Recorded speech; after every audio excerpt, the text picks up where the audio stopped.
Okay. So, let us start last class we have discussed about that engineering models of the speech production systems. We said that this vocal tube can be modeled as a filter and glottis vibration can be modeled as a source. So, we said the source filter model, we said this is a filter, that is HS, and there is a source called ES, or I can say EN and HN in digital system, and the output is the speech, either SS or small s n. Okay. So, now if I say that this is a filter, okay. So, if the source is exist, so all voice sound, the source is modified by the filter, and source has only property the fundamental frequency contour, and it is nothing but a impulse. So, if you say here in the slides, so it is nothing but a impulse. So, excitation generation nothing but a impulse, and that excitation is coming through a filter which is modeled as a linear filter. Why we consider linear filter and how this model is mathematically described, we will discuss later. So, this is nothing but a linear filter, and convolution of En and Hn produce speech. So, in time domain if it is convolution, frequency domain it is nothing but a multiplication. So, now how do I classify the voice sound?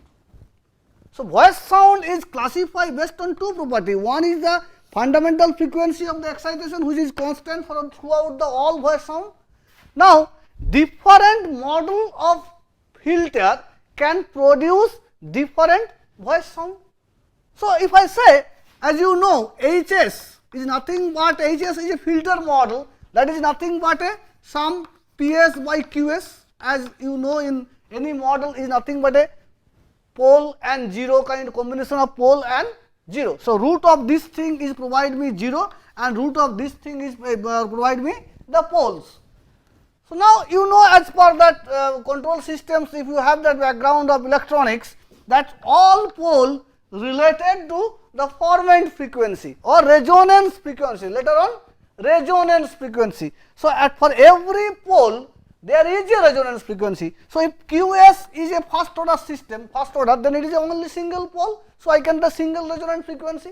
If it is a multi order system, nth order, so n number of resonant frequency will be there. So, if I see, if I look at the frequency response of this linear system, it will look like this. If you see, look like this. So, every peak is called formant.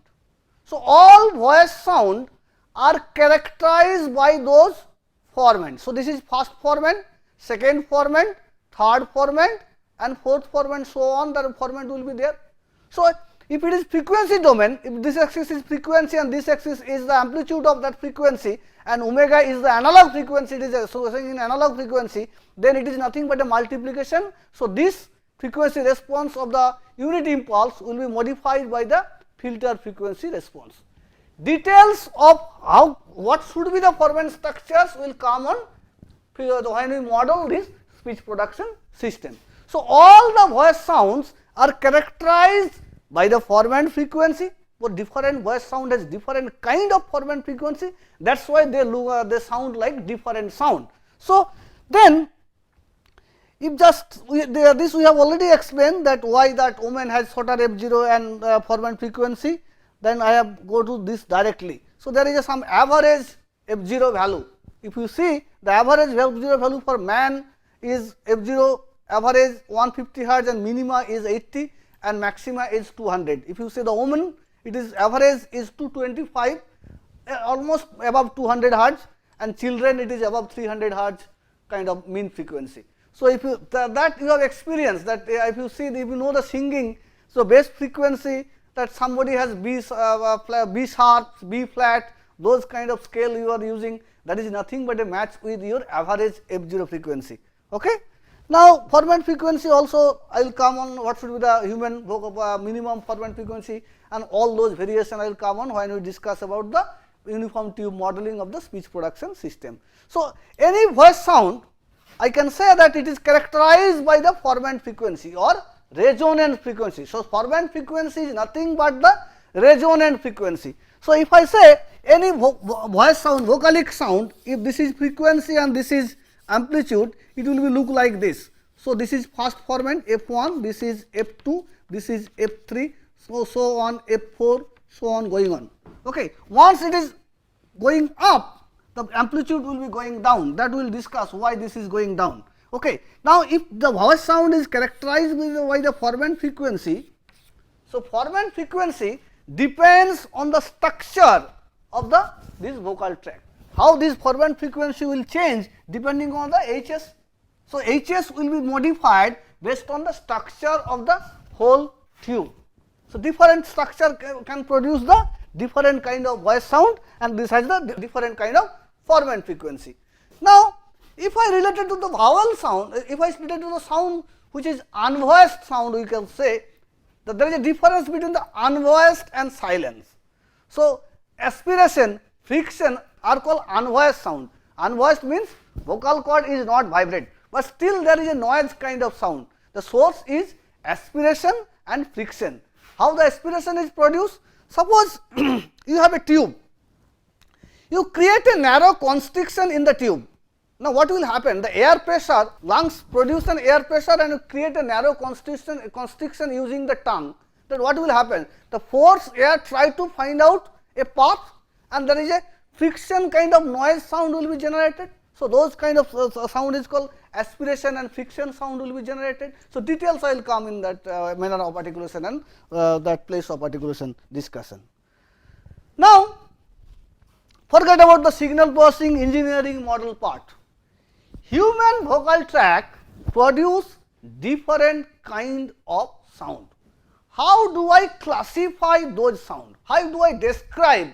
Forget about the classification. I want to describe the different sound produced by the human being for speech communication. Okay. So, I can say that whatever the sound is coming out from the mouth has two property. One is the tongue position, how the tongue is moved and to produce that sound, that is, and place, where it is placed, the position means where the sound is produced, that is called place of articulation. So, during the articulation, the air stream through the vocal tract must be obstructed in some way, so that I can produce the sound. The place where the obstruction is take place is called the place of articulation. For example, suppose I want to produce the vowel a. So, I can see the vocal cords is vibrating and hip of the tongue is raised a. So, the place where the obstruction is happen is called place of articulation. And manner means how I produce that sound. That means when I produce the sound, the air flow, whether the air is freely flow, whether the air flow is stuck, whether the air flow is passes through a narrow cavity. So, all kind of air flow mechanism are produced the manner of articulation. Now, you can see the manner of articulation has also two major difference. One is called either this vocal, if I say the source is also part of manner of articulation, then either source can present or source can absent. So, either glottis can vibrate or glottis can absent. So, glottis has two manners. When the glottis is closed, then the voice sound is produced. When it is totally open, then the unvoiced sound is produced. So, anything can be voiced or unvoiced. So, two part based on the glottis, it has two part, either it can be voiced or it can be unvoiced. Similarly, place of articulation has produced different sound. How do I describe the place? So, different place are, if you see, the bilabial, labiodental, dental, alveolar, postalveolar, retroflex, palatal, velar, uvular, pharyngeal and glottal. So, if I see the upper tract of the human speech production system which is there in here, if you see the different upper cavity can be part in different place, bilabial, then dental, then can be labiodental, means lip and dental can be there, or I can draw that. This will be very easy if I draw it. Let us I draw a human speech production system. I do not find that duster. So, if I see it, that schematic diagram of the human speech production system, I want to draw it.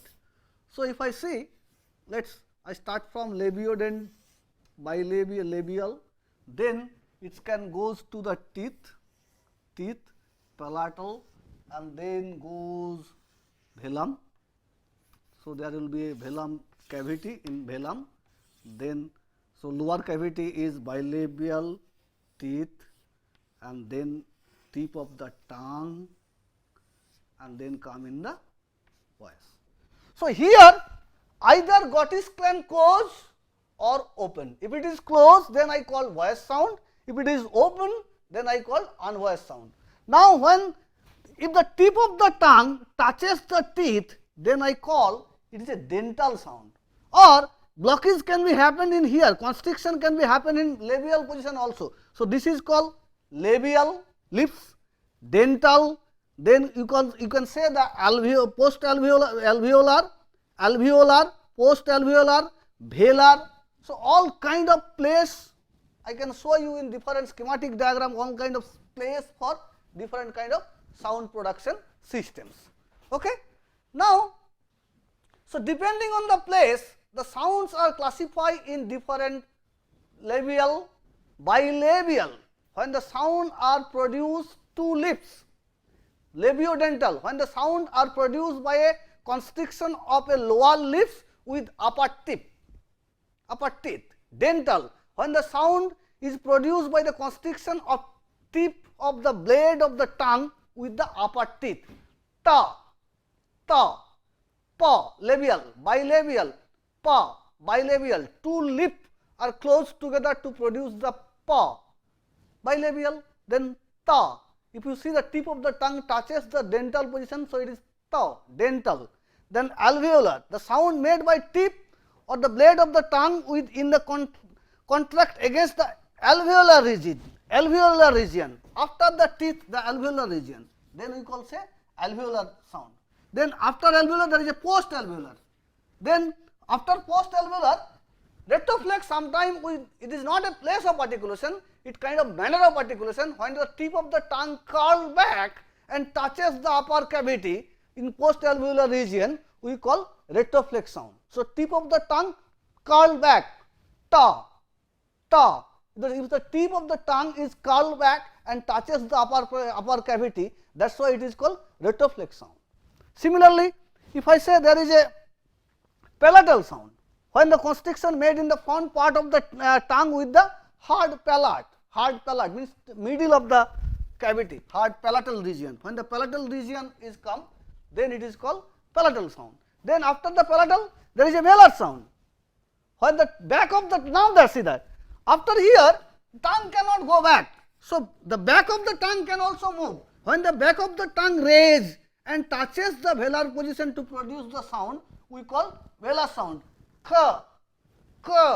If you say k, then back of the tongue is raised and touches the velar position, then we call velar sound.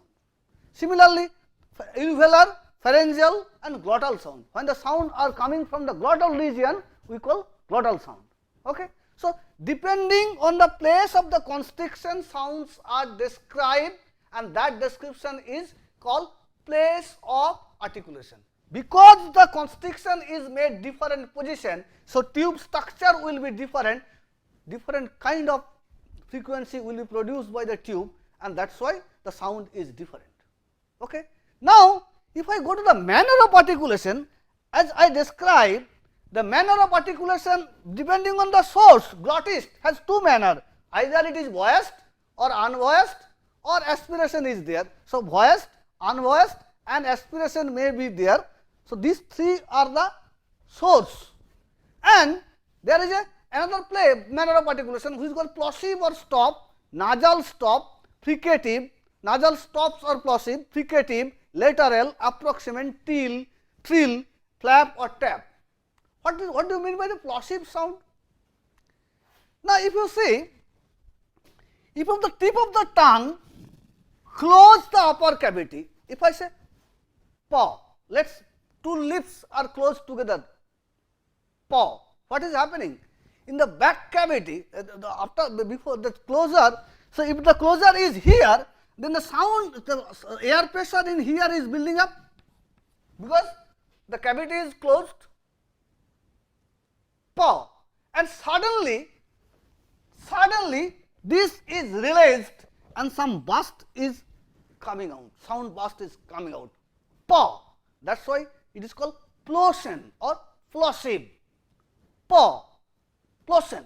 So, if the sound is, if the consonant sound, this is called consonant sound, if the consonant sound is followed by a vowel, paw, then what is happening? Now, back of the cavity sound pressure is increases, it creates a plosion, that is why it is called plosive. Sometime, suppose if I say ak, or ak, then what is happening? There is a vowel sound is producing by the vocal tract, and suddenly it want to produce a consonant, you want to produce a constriction. So, it is want to stop, so then it is called stop sound. Okay. So, plosives or stops, it can be either plosive consonant or it can be a stop consonant. So, if it is followed by a vowel, then it is a plosion will be happen. If it is after vowel there is a sound ka, then it call this ka is stop, it is not plosive. Okay. So, this is plosive and stop. Then nasal stop. Sometime if you say na, ma, bilabial nasal, ma, ma. So, if the velum is open, that is why it is called nasal cavity is attached. So, this is nasal sound. Then there is a fricative, affricate, lateral, approximant, fricative. If you say sh, sh, so it is fricative sound. Affricate sound has a two property. Affricate, first part is plosion, second part is friction. That is why it is called affricate sound. I will show you animation for that. Affricate means first part is plosion, second part is friction. That is why it is called affricate sound. Then lateral sound. If you see the tip of the tongue touches the upper cavity and sound is coming the two side of the tongue, la. So, side of the two side are open and the sound is or air is coming out from the two side of the tongue, then it is called bilateral sound. If it is one single side it is coming, unilateral sound. So, it is lateral sound. Okay. Then approximant, like that we have Bengali has two approximants. So, approximants are look like a vowel, ya, and if I say hawa, wa, and approximant or glide you can say. Then trill, r, ra. So, tip of the tongue touches the upper cavity and it vibrate, trill, ra, ra. If you say tip of the tongue touches the upper cavity and it vibrate, r, ra. So, it is trill. Then tap or flap. If the back tip of the tongue, back of the tip of the tongue touches the upper cavity, sing like a flap, then it is called flap or tap, ra, ra, ra. So, back of the tongue touches the upper cavity and produce that sound, that is why it is called tap or flap. Now, I go to the details discussion on that. Then if you see, sound can be classified two things, one is called oral vowel and nasal vowel. Vowel sound is described in term of tongue movement, I will come later on. Then diphthong, semi vowel and consonant. So, those are the, you can go through the slides, those you know, you can go through that. If you see how the sound is unique, it does not require the language. If I say ka for Hindi, ka for Bengali, ka for English, all is ka, sound ka. How the sound sequence is produced, then the language rule is come out.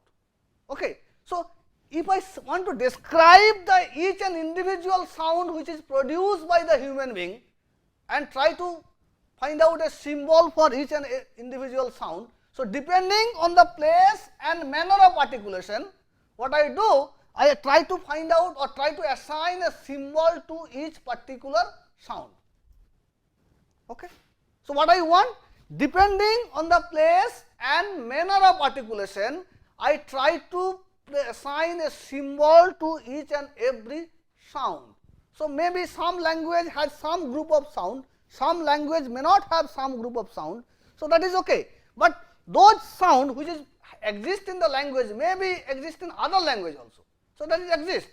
So, sound which is distinct sound which is produced by the different constriction and different kind of mechanism by the human vocal tract has to be assigned a particular symbol, that is called IPA, International Phonetic Alphabet. So, that is why it is called phonetic alphabet. I can assign a symbol to each and individual sound, okay, depending on the place and manner of articulation. Now, sound has a consonant, I already discussed. We have a consonant, we have a vowel, we have a diphthong, we have an approximant, those all has to be assigned some symbol.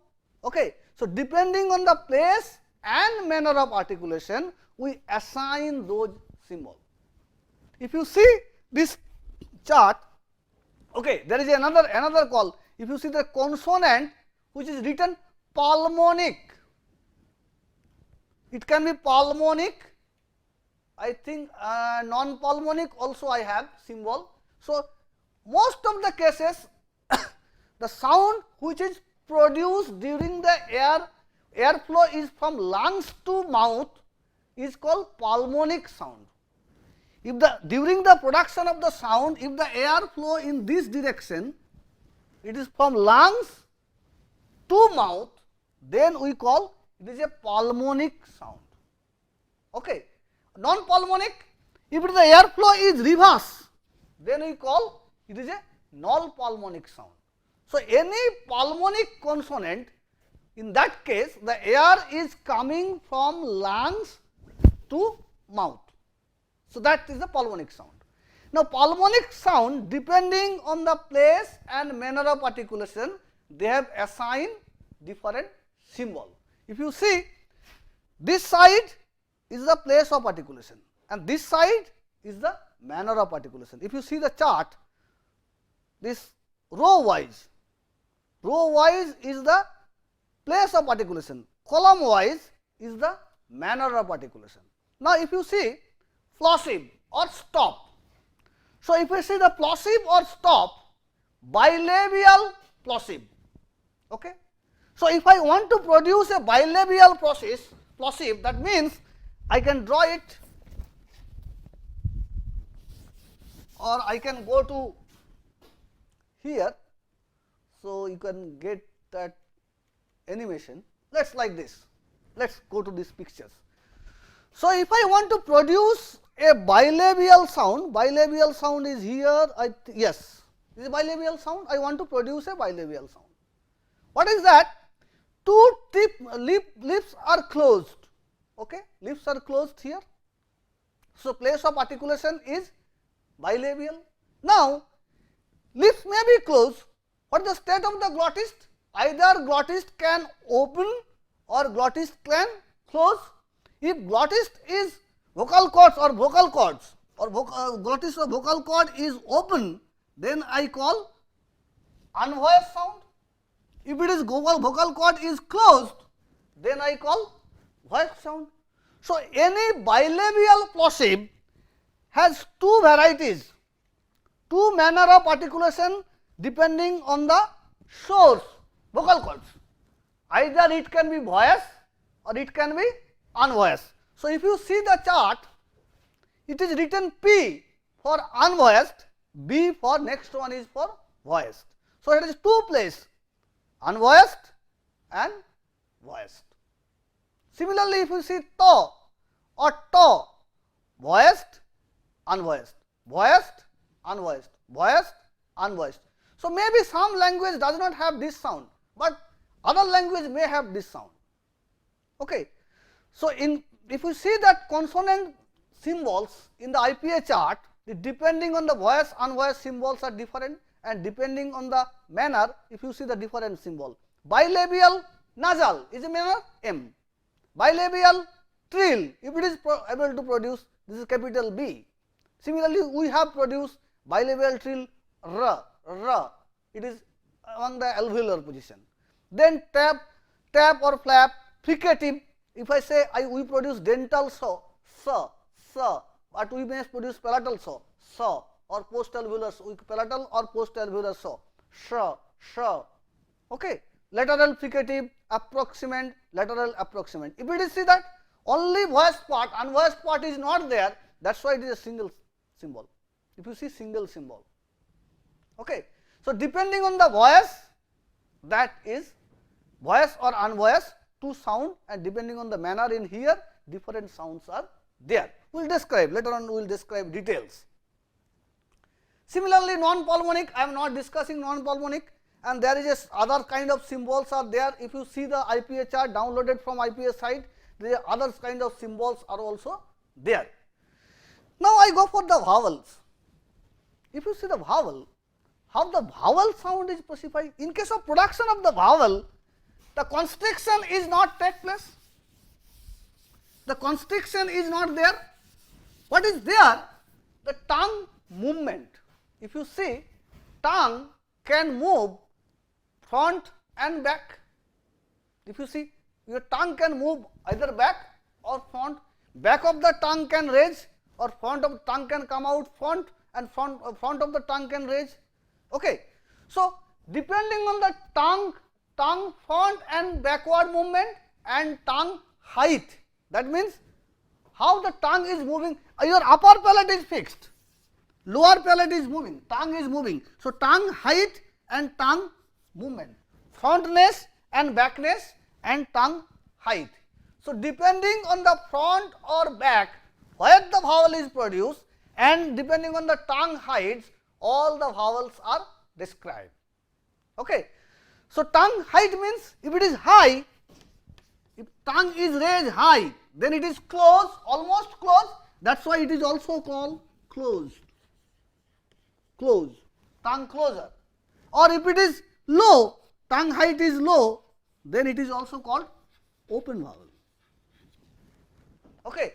Sometimes we find some literature has close or high, open or low, and depending on the tongue height and tongue forwardness, different symbols are there for different vowel sound.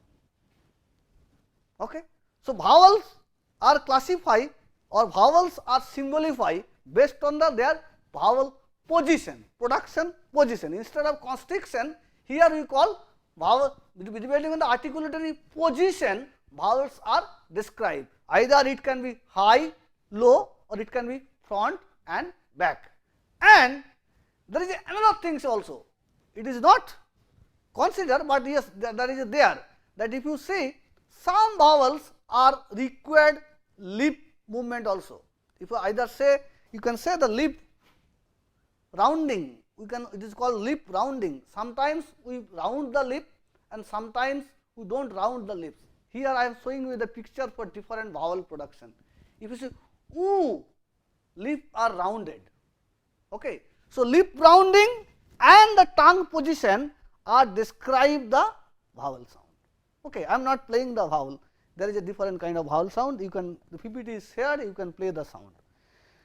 Now, as an engineer, we do not know what is the vowel tongue height, tongue kind of things, how do you describe.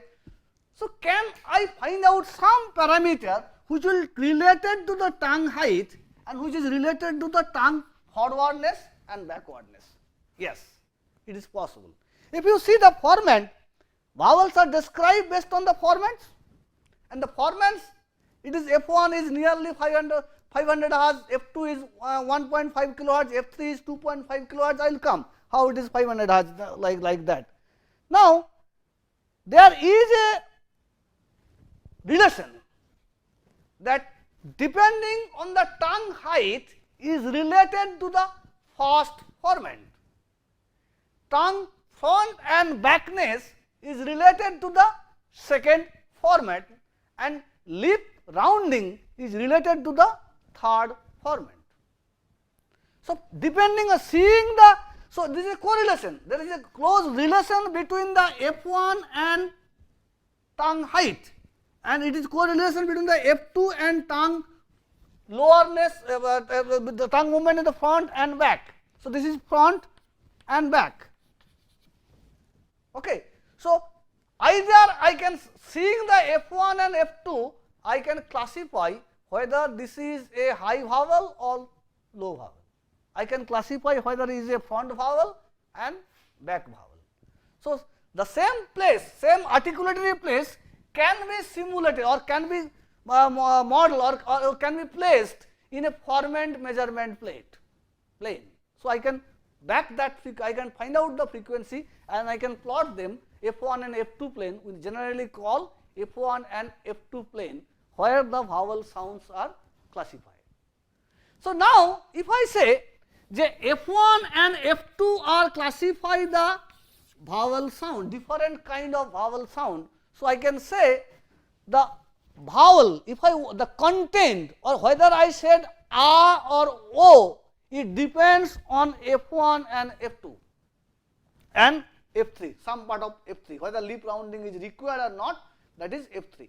So, F1, F2 and F3 is describing the vowel, which vowel it is. So, you can say the content. Now, if you say the formant frequency, if F1 and F2 describing the vowel, different vowels, then why we require the higher formants?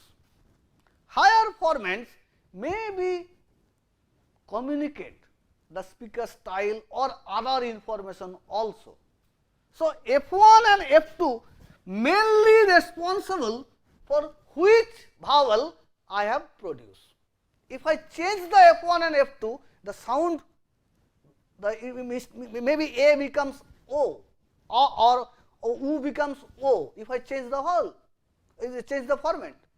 So, F1 and F2 describing the vowel quality, or you can say the vowel, which vowel I have produced.